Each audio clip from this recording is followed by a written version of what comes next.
Hey guys, good morning. Firstly, thank you for everyone who could make this session today. I'm really excited to be talking to everyone on the launch of our first loveAudio virtual event series. This is built specifically for our advertising partners. And first up is Programmatic.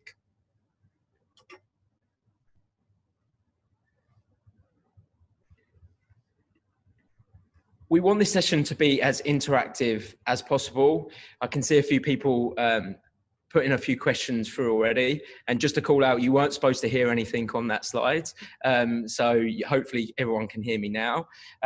So yeah, as I mentioned, please ask any questions as we go.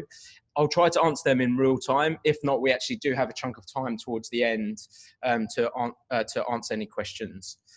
So I'll be taking 45 minutes from everyone today, but in return, what I'm going to discuss is why the future of audio is now, an example of an Australian advertiser doing this really well, current trends and insights that we're seeing at Spotify, and also how we're seeing programmatic getting used more in these times. And to finish off, I've got a panel where I'll be joined by Sam Ward at the Trade Desk and Samantha Elson from the Rubicon Project. As a form of introduction, my name's Liam Hickey. I'm the head of automation at Spotify. I'd like to open with giving you some context as to why this keynote is dedicated to audio and why now. To start with, let's look back at the last 10 years of media consumption, which has all been about the love affair of screens. So whatever device that is, if it's TV, tablet, laptop, smartphone, all vying for our attention of eyeballs. And at the same time, there's been explosive growth in digital video consumption as a medium, which has been unlocked from streaming. This shift from traditional broadcast ownership models on demand access has freed us, the users, to consume video, I guess, when and where we like.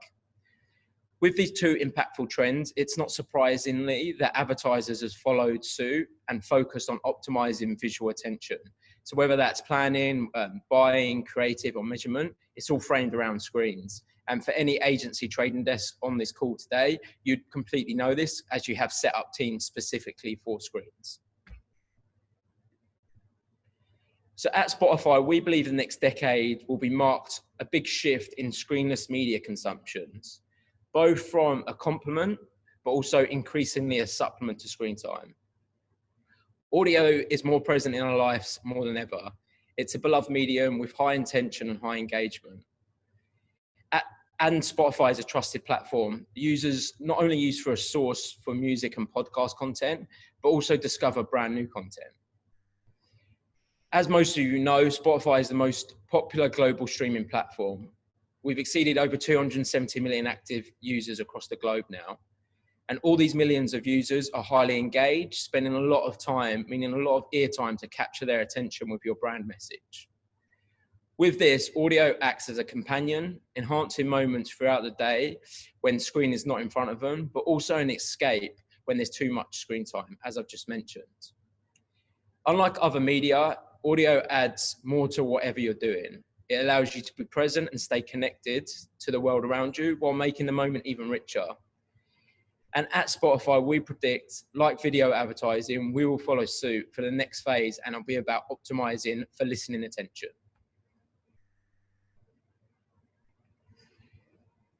As we're all consuming more and working from home, think about your own waking day. And it's pretty maxed out on how much time is spent with eyes on screen.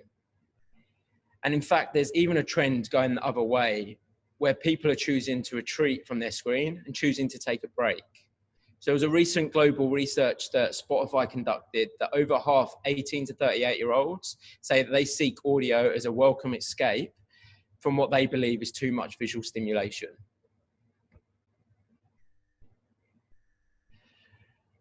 So looking at these new addressable moments, already the ubiquity of streaming audio means increasing numbers of consumers are connecting throughout the day on a variety of screenless moments, like you can see here on the screen. And from my own experience, the turn of the year, we've seen agencies and marketers optimize these moments. All of these engagements across unique contexts is huge for marketers. And 79% of audio consumption actually takes place where we engage with activities where visual media can't reach them. So audio is fast becoming a medium that fills the gap for our journeys. So now brands have a wealth of opportunities to really make this authentic and relevant connections on Spotify, and really right in the times when we're paying the most attention, which is great news for advertisers, as it means thanks to audio, time spent in these new moments has become increasingly more addressable, giving your brand exclusive share of ear and attention, reaching places and people that screens can't, and really guaranteeing that relevance, which is really important. So going back to my opening remark on why this keynote is dedicated to audio and why now. When it comes to media consumption, the future is audio. With the volume of quality content, the improved accessibility, and more and better ways to discover and personalize your own experience, which will deliver rich audience insights, such as what people stream really tells us about their tastes and their preferences. When people stream tells us about the context, and why people stream tells us about what kind of ads that they're receptive to. Also, with the ever-growing technology, audio is everywhere now. And I'd like to argue the future of audio is already here. I'm going to highlight a couple of key areas to explain this. So audio is big. So at Spotify, we have over 50 million songs and now over 1 million podcast titles at the palm of our hands. Nothing is off limit for any of us now. And there's no shortage of ways to connect with people as we all move seamlessly between our connected devices throughout the day, giving them more opportunities to listen, but also for advertisers, more opportunities for your marketing message. So for anyone who sat through our Spotify presentation, you would have seen this slide before. So you can see in Australia, we reached 9.6 million Australians, and in New Zealand, 1.3 million Kiwis. What this means is in Australia, we reach 1 in 4 Australians, and in New Zealand, we reach 1 in 5.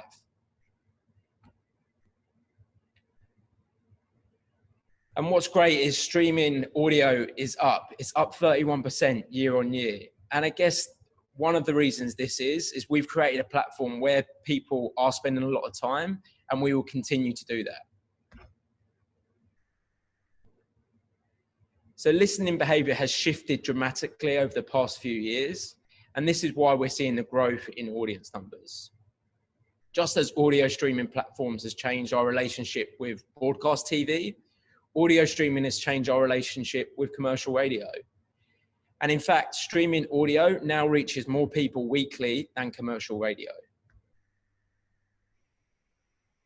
So these next couple of slides, I wanted to share recent research that we conducted with one of our measurement partners, Kantar. And the reason I've got a couple of these slides from a radio and a digital point of view is we get this question a lot. Where does Spotify fit in regards to the rest of the media mix? And look, the majority of the time we're planned by channels. This is how agencies are set up. So this is how we are planned. So we do get a portion of radio and also a portion of digital.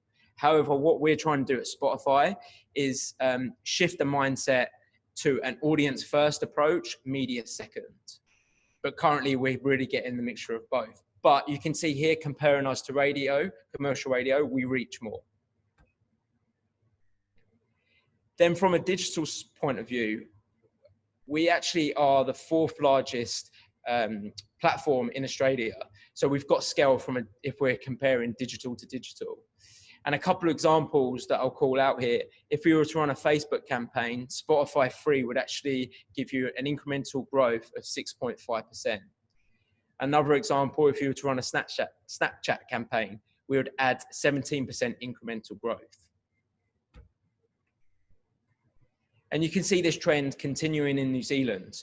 So directly compared with a social platform, Spotify free provides an 8.4% incremental reach.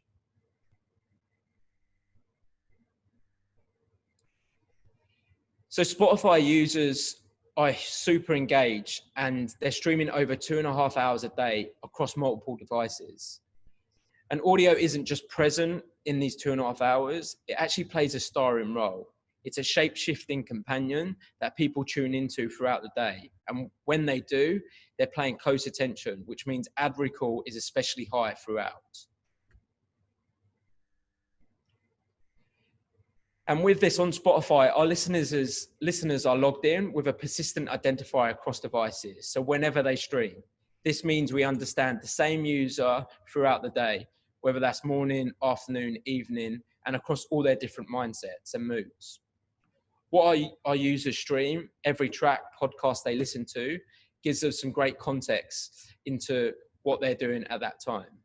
And you've got to think this is huge. When you consider how hard generations like Gen Z are hard to reach now, with most young people trading cable for ads-free platforms like Netflix, getting your ads in front of millennials and Gen Zs is an ongoing challenge for brands. Then the second point I want to cover about audio is personal. Audio is unlike other media because of how personal it is. It makes it truly, uniquely authentic medium. And the majority of streaming listening actually happens through headphones, which provides a much closer personal engagement. And look, at Spotify, we always say you are what you stream, because music is like a mirror. It's a true reflection of how you're feeling, what mood and what mindset at that time. I'll give an example of this in real life. You're going to edit your photos you post on Instagram, and you're only going to share happy family photos on Facebook. But the playlist you're listening to won't be beautified, as it's music you turn to right there in the moment, whether you're happy, whether you're sad, whether you're furious.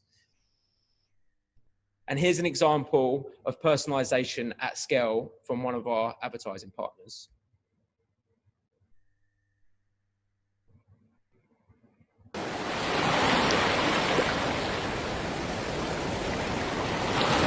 A man is dead and dozens hurt. Horror long weekend on the roads continues. It's a massive problem. It's just getting worse and worse. Something's got to change.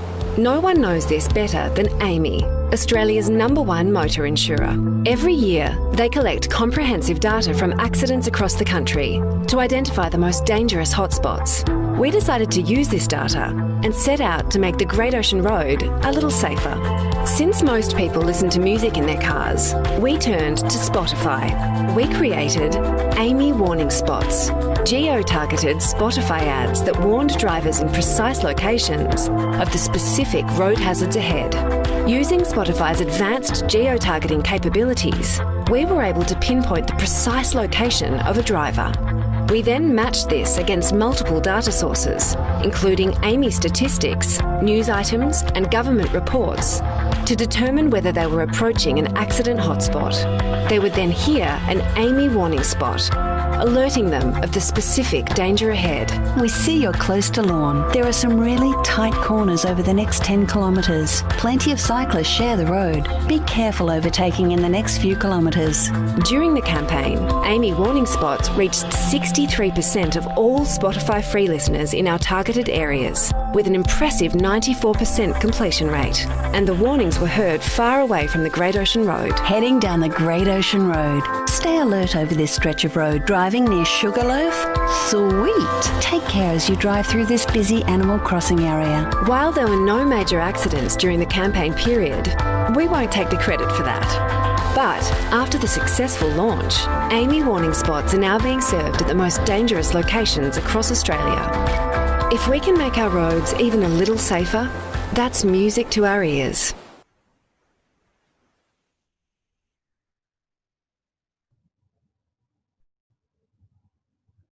So this example from AAMI shows bringing personalization and scale together is really powerful. And programmatic audio is a perfect vehicle for combining personalization at scale along with creativity and data to enable that personalized consumer experience. This personalization can be vastly scaled through the capabilities of dynamic creative optimization. Leveraging this in your programmatic audio buy brings the ability to personalize the likes of voiceover, music, and sound effect to really tailor that ad experience to the person you want to reach. So now I'm going to take you through a couple of slides that talk through trends and insights that we're currently seeing. And look, I guess it's important that we're always sharing trends and insights to you. At Spotify, we see over 500 billion data points daily that we're analyzing, which we really understand what people are listening to. But what's great about this, it can lead to actionable insights for your campaigns when you're advertising on Spotify.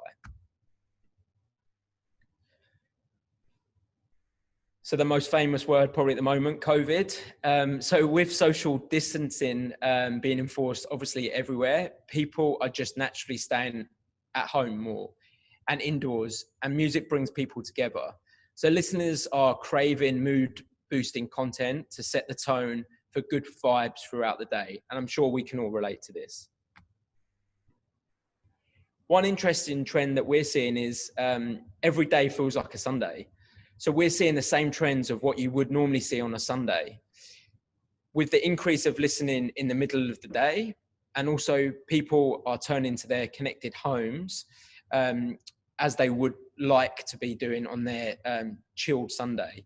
And also the anxiety is on the rise with most of us in today's uncertain environment, which can negatively affect sleep patterns and relaxation. So Spotify listeners are finding their inner chill and lower energy tracks. So with more of us spending time at home, this means that we're listening in groups. We've seen many people turn to Spotify as a way to connect through collaborative playlists, virtual dance parties, and even long distance karaoke. But for those who aren't able to listen together in the same household, we're finding other ways to connect through audio. So playlist sharing is on the rise, and users are connecting audio via these new channels. So with this in mind, Spotify have to be thoughtful in our approach and able to adapt to the environment as consumption is happening differently. And you can see here the example on slides is that in-car is actually on the decline, but listening on gaming consoles and connected devices is up. But because Spotify is available across over 300 devices, we're able to remain with listeners through the changes, providing essential status for audio whenever and however they choose to listen.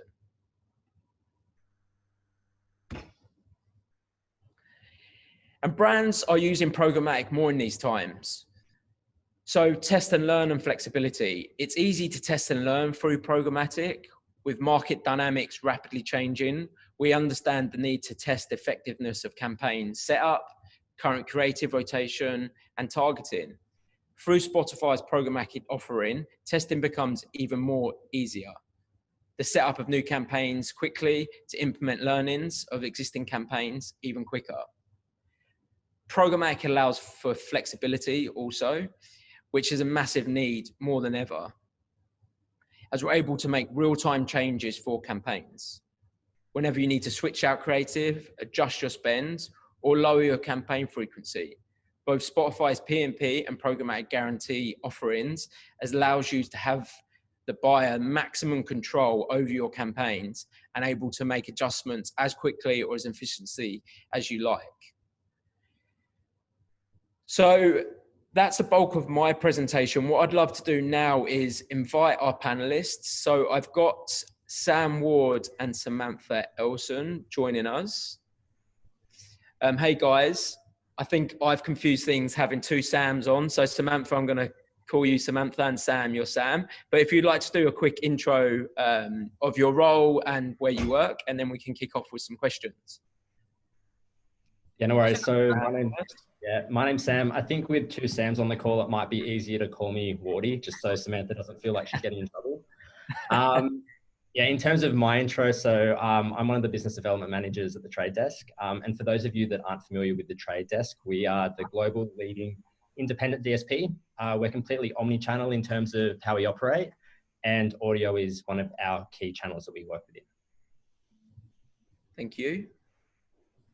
Hi, I'm Sam from Rubicon Project. We're a global exchange, completely omni-channel as well. I work as a seller account director with publishers like Spotify to make sure that all their inventory is available programmatically.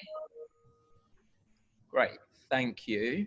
So, Wardy, your new name. I'll kick over to you on the first question. How have you seen brands use digital audio in their media mix and their strategy? Yeah, sure. So outside of standalone digital audio activity, I'm starting to have a lot more conversations in market around the role that audio plays as part of a broader omni-channel strategy. And this is really coming from a lot of agencies and their request to have that more single view of the user. And you touched on this before, Liam, but when actually looking at things like addressable moments, I think everyone on the call can relate to the fact that we don't all just rely on one specific channel or environment to consume media. So it doesn't make sense for us to be planning media in that way. And, we understand that, in the morning, we might listen to a podcast on the way to work or stream music in the office or working from home or listen to a playlist when we're doing our workout. So we need to make sure we take all of that into consideration. The other thing that I think really benefits a broader omni-channel strategy is looking at, the benefits of overlaying consistent targeting across audio that's applied to other environments, looking at the effectiveness of frequency capping across channel as well, and then more broadly, the attribution piece. But I think the big thing to really highlight here is audio is huge and it's only getting bigger. And looking at some stats that we've seen from within our platform, there's ad opportunities are up 12% since January. And then at a more macro global level, something that I found quite interesting was that we actually saw larger audio growth than CTV in the US last year, which blew my mind considering that CTV is also a huge channel for us. Yeah, that's a good point. And I know today we are talking about Spotify, but it's great to see the marketplace growing as well. So that's good for all of us. Mm-hmm. So Samantha, what do you do? It sounds like you're getting told off. Over to you. A quick question in regards to why buy audio programmatically? How and why really? Yeah, thanks, Liam.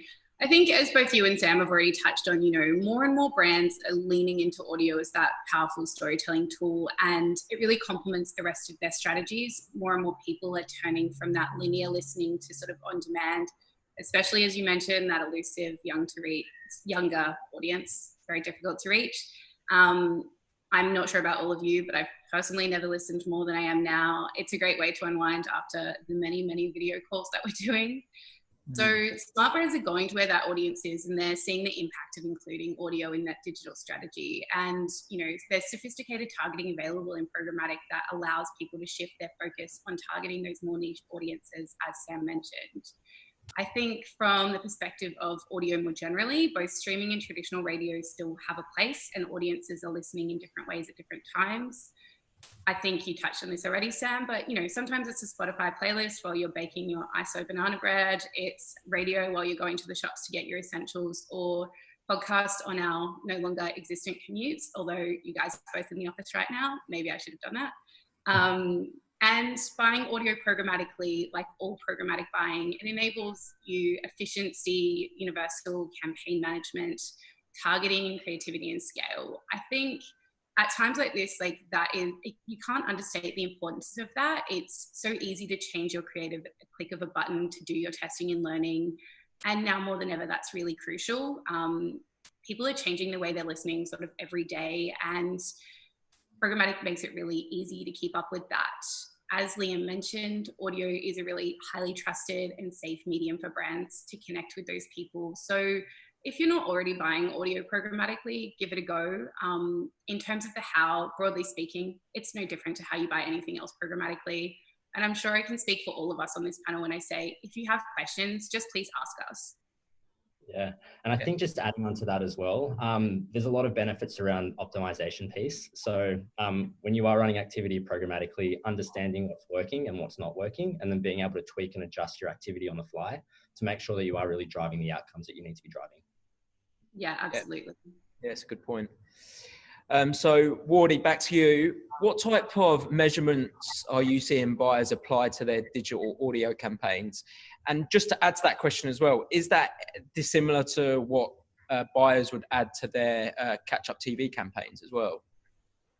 Yeah, sure. So I think one of the big focuses in programmatic generally is we're starting to focus less or rely less on the more traditional success metrics, and starting to think a little bit more about the actual business outcomes that are being driven off the back of the campaigns that you are running. So marketers, I guess, kind of live and die by the success of, I guess, the sales that they're generating, not necessarily so much the metrics of success that would be applied to a digital campaign.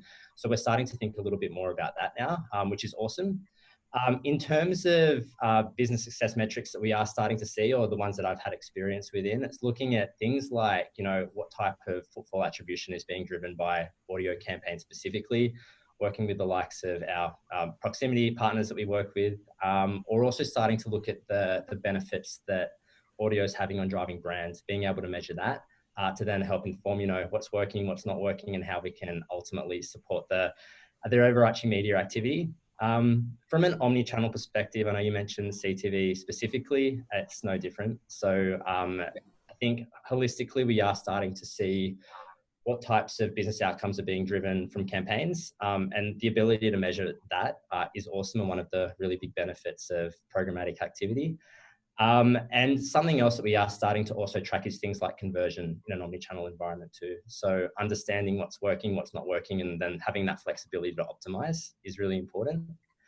And then the one other thing that I did want to touch on is that we recently ran a test measuring the impact that a traditional IO booking had on results versus programmatic. And it was great to see that programmatic actually delivered 32% more efficiency. And once again, that ties back to the nature of being able to effectively optimize programmatically. Yeah, look, I think that's a really good point. I think we always talk around how much time we save from creating a deal to actually getting an IO signed. But yeah, it's great to hear that there are other efficiencies for that as well, which is great. Yeah. So Samantha, what is kind of a big question here? So what is Rubicon's strategy when it comes to digital audio?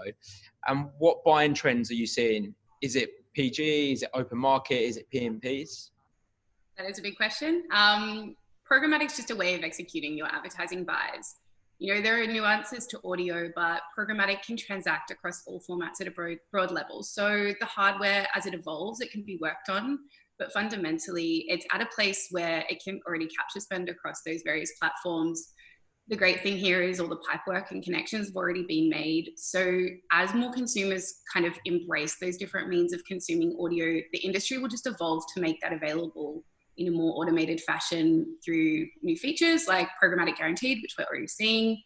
In terms of buyer strategies, audio is really a PMP space. We know that. It's done exceptionally well doing that. PG is growing both locally and globally. I think we could all agree on that. And OMP is not really playing in this space. But what we are seeing is buyers become sort of more familiar with using audio and more comfortable with using that as part of their omni-channel offering. Is people are becoming a bit more creative. So we have examples in the States where they're using something like digital out of home and streaming audio in conjunction. So someone will see an out of home panel on their walk, part of their commute, and then they'll get onto the train and they'll hear sort of a companion piece through streaming audio. So that kind of stuff is really cool. But ultimately, we believe that the programmatic offering will always follow along with the consumer adoption trends. Yeah, cool. Thank you. And I guess same question to both you guys. What do you think the biggest opportunity or developments can be from this year and beyond for digital audio? Yeah, so I think there's going to be a big shift in consumer behavior. As we become more and more connected, people are going to change how they're actually listening to digital audio, very similar to what we're seeing across other channels. PwC have recently released forecasts on obviously, the growth that we are expected to see within the digital audio space by 2023. But what's great to see is that the gap's going to be closing on traditional bookings versus digital audio, which is ultimately going to present a lot more opportunities for brands to activate digitally and also programmatically. And then we're also seeing a lot of big investment being made into content.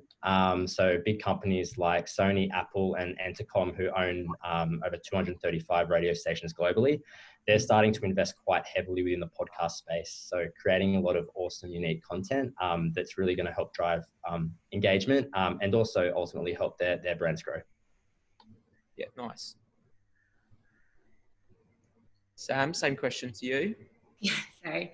Yeah, I agree with Sam. I think, podcasting is really important. I think what Spotify is already doing to address that podcasting space is great. It obviously needs to be done carefully, but if done right, it's a massive opportunity for the podcasting community as a whole. connected devices such as voice, smart speakers, cars. It offers a myriad of new environments, and audio is obviously more and more ingrained in our daily lives, and advertisers will always go where that consumer attention is. I think though it's careful, it's playing that game of being careful not to be too creepy. It's a fine line. These devices are in your home, they're listening to you. And personally, it always kind of reminds me of that Simpsons episode where the smart house tries to kill Homer. But, these have a place and it's growing massively. I think honestly though, more than any new creative format like podcasting, more than smart speakers, what really needs to be done, and Liam, you've already mentioned this, is bringing those digital audio budgets out of the really siloed traditional radio teams, for example, and having a more cohesive approach. I think we've all heard time and time again on these panels how the people who control the spend and the people who are planning and buying are very different. I think once those teams kind of combine, that's when we'll really see people able to, access those audiences in all of their consumer habitats. And I'm not sure what it will take to get there. It's probably a question for everyone here listening in, but it's an area I'm really excited to see develop. Yeah, that's a really good point, Sam. And I was actually having a similar conversation about this morning, fragmentation within agencies. And a really good example is thinking about CTV and what that was like, and starting to bridge the gap between TV planning and digital TV planning and BVOD and all of that. That's starting to get a bit better, but we need to start to see that within the audio space too, because that's still a big challenge. Definitely. Yes, it definitely is a good point. I think what our current strategy is for that is we're just having two different conversations. Our team, myself, we're talking to radio teams, but then also when we're talking about programmatic, because obviously with the agency trading desk, so it's just different skill sets based off of that. Mm-hmm. Thank you, guys. I think there's a lot of questions coming through, so hopefully that's a sign of some good content that we're talking to. I'll just go through a couple of these questions now, and I guess all of us can answer this as we go. What types of targeting can you apply on a digital audio campaign? Maybe Wardy, maybe for you. Yeah, sure. So it's a broad mix between, being able to look at leveraging audio-specific targeting that's available via the likes of Spotify based on what people are listening to, but then also looking at incorporating things like advertisers' first-party data, and also third-party data as part of that strategy. I think first-party data is key, and there's a lot more brands that are starting to play more heavily within that space, which is great and makes a lot of sense. So starting to look at, how we can make the most of that. So whether that's things like leveraging like pixel data or CRM data or whatever, there's so many different opportunities there. And a really great way for us to be tactical in terms of not just reaching the right types of customers with the right message, but also starting to think about how we can effectively push them down the sales funnel and drive those conversions. Because like I said, ultimately that's what the goal is. So first party data is going to be a massive help in order to be able to do that. Yeah, and that's a really good point. I think a lot of marketers and brands have had that strong strategy of getting this first party data and then really how to activate it. So yeah, we're seeing that trend a lot at the moment as well. Here's quite a big question. Will digital audio replace radio? So I guess my comment to that is I don't think it will. I feel that there's always a place for radio. It's a medium that works. However, as you've mentioned there, like the catch-up TV shift, we're really going to be seeing that now as well. And I think in Australia, I haven't got New Zealand numbers off the top of my head, but there's just shy of 16 million Australians now activating music or podcasts on a weekly basis. Yeah, exactly. And also thinking about how people are listening to it. So, going from like live streaming radio to, catch up radio on podcasts and things like that. So it's the same great content, but people are just going to be listening to it a little bit differently. Yeah. I agree. I think people are tuning in at different moments in different ways for different reasons. And really the goal is just to be where they are at that time. Yeah, definitely. Here's another one. This is specific about programmatic. I know reading this in Ad News and Umbrella recently. Maybe Samantha will pass it over to you and Sam and I can jump in afterwards. But how brand safe is buying programmatic at the moment? Yeah, look, it's completely transparent. We work every day to ensure that it's a clean, well-lit marketplace. We're a publicly listed company, just like you guys. And really the goal is for the open web to be clean, safe, and accountable. So Yeah, cool. Wardy, anything to add to that? No, pretty spot on. I think, transparency is key. And, the ability to effectively be able to identify and understand where activity is running, and being selective about the environments that you're running within, to adhere to brand safety, is a really big focus. Yeah, great. And what are the key trends you see happening in digital audio? I know we've touched on it a couple of times now, but if there were 2 or 3 things that you'd say, what do you think that would be? I guess from my perspective, it's getting bigger and growing. So growing significantly just based off changes in consumption behavior. Podcast is something that's also growing. It's cool to see that engagement within podcasts is huge. So although not as high as, say, music streaming as an example, engagement levels are through the roof. And it's a really great way to be able to reach a super engaged audience, over an extended period of time. Yeah. Samantha, anything to add to that? Yeah, I agree. I think as well as that, much like everyone's mood right now, it's pretty up and down. The way they're listening is changing kind of like hourly and daily. And to be able to pivot and change creative messaging or whatever you need at the time, I think it's really crucial. Yeah, definitely. And there was just a couple of questions that come from that as well. Just to touch on podcasting, this question's come up a couple of times now. Will streaming ad insertion be available in Australia? The answer is yes. When that is, we're not too sure. So in markets in the US and Germany, we've actually enabled that now. So I would say, yes, it is coming, but when that is TBC. And Wardy, there's someone asking a question. What did you have for breakfast, or are you just super stoked to be in today? I'm just super stoked to be talking to you, Liam. Good. Well, what we'll do, I'll probably just wrap up there. Thank you for both joining. I think a few key points that I took from that is how audio can fit in from an omnichannel strategy, and the flexibility and effectiveness is there more than ever from a programmatic standpoint. So thank you, guys. Thank you. Thank you.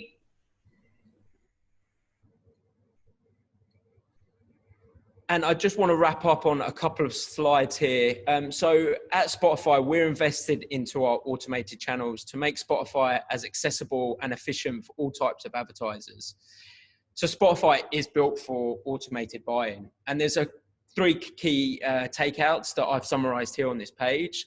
So the first one is that quality inventory. I mentioned it a couple of times now. We've got a logged in audience, so we know exactly who they are. Persistent mobile identifier as well, so we know when and where they're listening. You've really got 100% share of voice as well. There's no competing ads on at that time. And I know we spoke about audio today, but we do actually have a video product with high viewability numbers. The second point is that brand safe environment. It's all licensed content, it's limited ad fraud, and it's 100% on Spotify. And then that user first experience. I know I've spoken a lot today about our growth, which is important for all of us, but there is a low ad clutter for ads as well. So there's only 3 minutes of ads per hour. And if someone skips an ad, they're not going to get served that same ad for 24 hours. So it's ensuring that there is that user first experience. And we're in-app, so it's a seamless experience. And then ads are delivered at the right time based on your user engagement. So if your phone's locked, we're going to be serving you an audio ad. If your phone's open, you're searching for new content, this is where we're going to serve a video ad. So look, today, I hope you've heard some encouragement to embrace programmatic audio. And if you already haven't, please definitely test and trial it. And in doing this, you'll future-proof your marketing strategies and media plans. So thanks for both the Sams for joining me and everyone who made this time today. My details are on screen. We'll leave them there for a few minutes. So please reach out to me.